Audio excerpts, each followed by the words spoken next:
Сәлем достар, каналыма қош келдіңіздер. Бүгін сіздермен өте дәмді әрі тез дайын болатын салаттың рецептісімен бөліскім келіп отыр.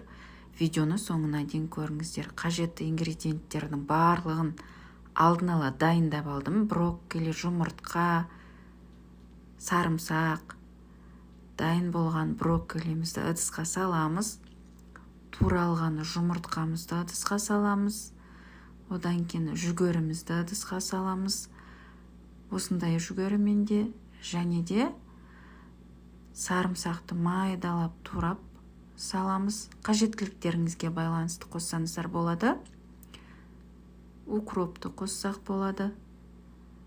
Майонез, шым-шым тұз қоса отырып, барлығын жақсылап тұрып араластырамыз. Біздің салатымыз осымен дайын болады. Алдымен брокколиді қалай пісіретінін айтып өтейін осы жерде. Брокколиді қайнап тұрған суға 2-3 минут қана пісіреміз. Және ыстық судан ала отырып, мұздай суға салып аламыз.